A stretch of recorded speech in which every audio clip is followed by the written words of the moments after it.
illusion, expanded identity possession is life. Life in a deluded way possesses, and the possession itself is felt as its own identity because of illusion. When life feels it possesses the body and lands up in a delusion, it is the body, it is life. When it feels it possesses wealth and wealth is part of its identity, it is deluded life. Same way, when it feels name and fame, rewards and awards, it possesses, and the possession itself becomes part of its identity, it is deluded life. Life goes on getting deluded with so many things, with the concept of possession, and in the deeper delusion, the possession itself becomes part of its identity. Death comes as a great celebration and liberation, as deluded, unnecessary illusion and illusory identities. It's a great relief whenever part of you, what you think as you, is taken away from you. The truth which was, it were never part of you, is reminded to you.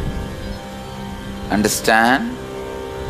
When money is taken away from you, when you feel the pain that some part of your identity is dying, it is a lesson to you. It was never part of you. It was your possession which has deluded and given you the illusory identity. It was part of you. When the name and fame is taken away from you, you are reminded to the truth. It was never part of you. It was your possession, but due to delusion, you identified that as part of your very identity. Same way, when you are reminded,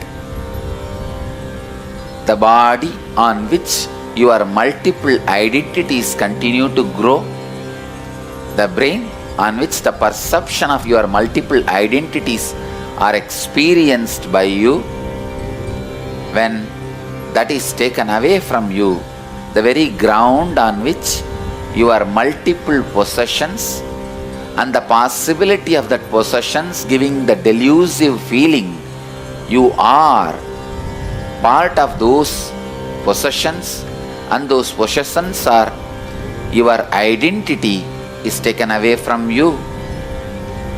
A being should constantly remind itself not to identify with any possession. Not having possessions and not identifying with the possessions is the path of renunciation. Even having the possessions, but having the clarity, the possessions are not part of your identity, is the path of grihastha. Whether you take up the path of grihastha through the responsibility and having the wealth and everything, or the path of renunciation without having possessions itself, the important truth you need to remember is not letting anything become part of your illusory, deluded identity. Whether you have possessions or not does not matter. That should not become part of your identity, which is already deluded. When the source gets deluded by identifying itself on the body, body itself is your possession.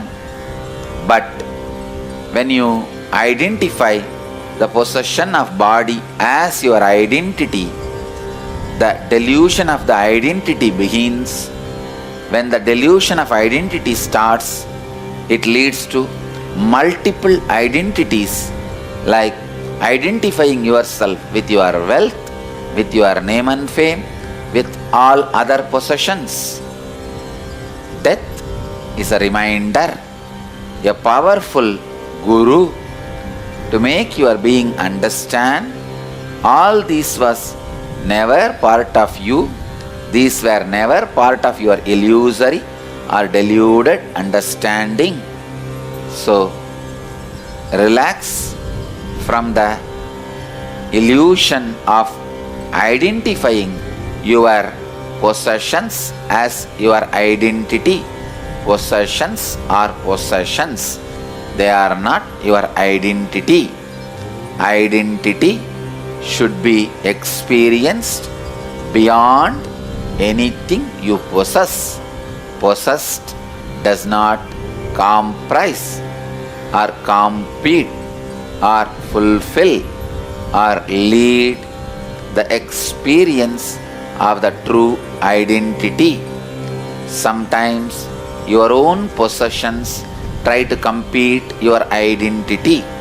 The possessions competing your original identity is disease. When your body competes with your original identity, the competition is disease. When your mind competes with your original identity, that is depression. When your possessions competes with your original identity, the possessions themselves do not have independent life, but the life received from the source identity. Your possessions start competing with the source identity. That competition is perversion. So, death clearly, neatly irons out your inner space. It makes you understand many things which were never part of your identity, but you assumed as part of your identity because of your experiencing possession of those things. Anything which does not say no to you continuously, you feel as possession. Unfortunately, because they do not have any will to say no to you, your will possesses it. When your will possesses something, it gets into the delusion that is part of you. Remembering things which does not say no to you is not part of you is unclutching. Remember, things may not say no to you. That does not mean that they are part of your very identity. They may be possessed by you. You may have ownership over them, but you cannot have identification over them. Including your body, you are only a owner. You cannot impose your identification on them. Reminding this great truth to you as a natural process is death. Death continues to happen multiple times continuously in your life because you carry multiple identities. You just need awareness to perceive, experience, live through all the multiple deaths happening. When you have the awareness, consciousness, experiencing multiple deaths in your life, you go through conscious deaths continuously. Going through conscious deaths continuously does a great conscious cleansing in you. Continuously having conscious cleansing is living enlightenment. Once you are completely cleansed in your consciousness and remain pure, you are Jivan Mukta, you are radiating enlightenment. Understand the truth. Death continuously happening in you consciously is just to remind you about your original purity and help you to remain in purity.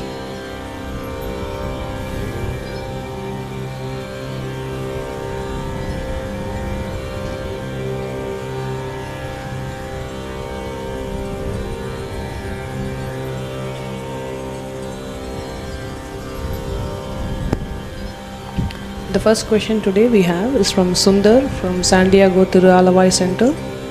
Dear Kalabhairava, yesterday you explained about the Nirbhaya meditation. How do we bring out the subconscious and unconscious fear and greed during the Nirbhaya meditation? Thank you.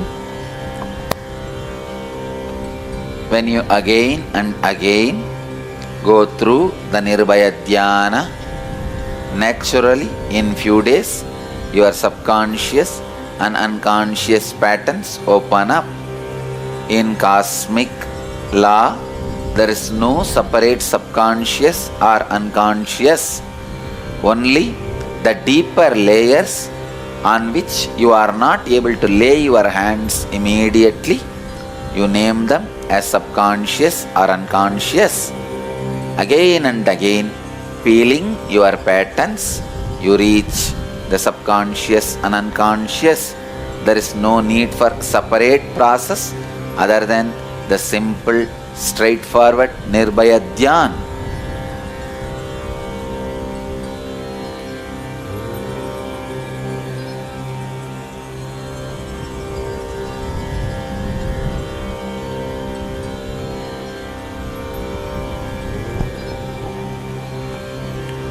The next question is from Bharat from Dallas. In yesterday's satsang, you spoke about Bhuloka. What exactly do you mean by saying Bhuloka is a less intense projection and hell and heaven are little higher level projection? Does it mean that it is more easy to find that Bhuloka is a projection?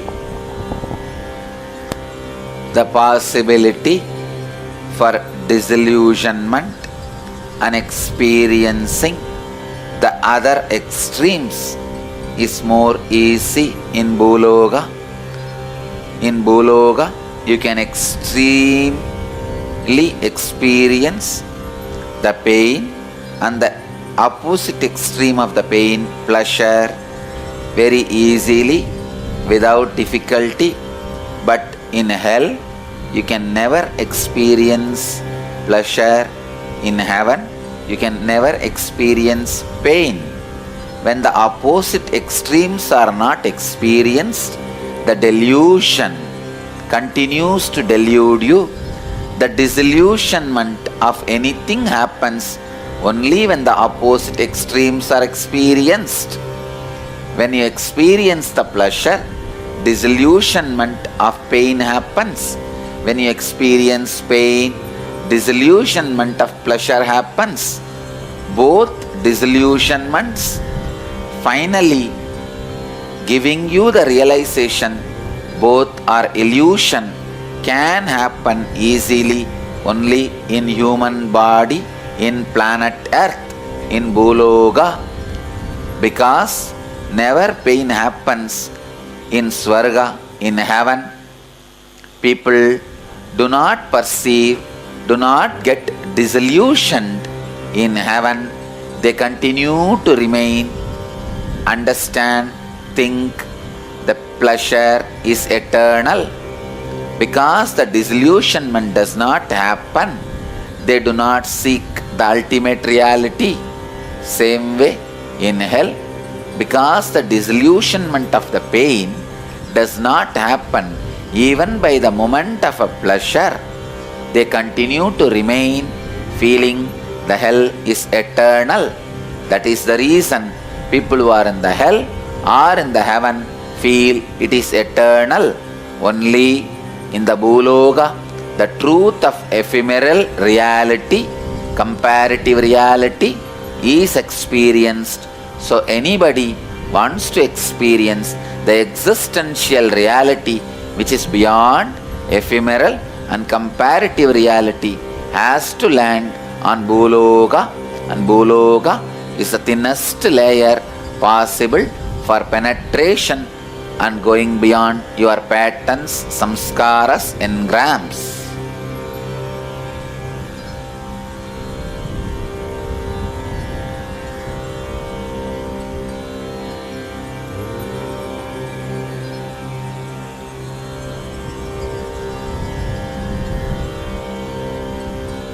Any space, you are made to experience both the extremes again and again, will make you reach consciousness. All great masters' feet will make you experience both extremes continuously. Energy fields are the space where both extremes are perceived, continuously experienced, and the completion of both extremes are made to happen in you, so that the disillusionment happens very quickly.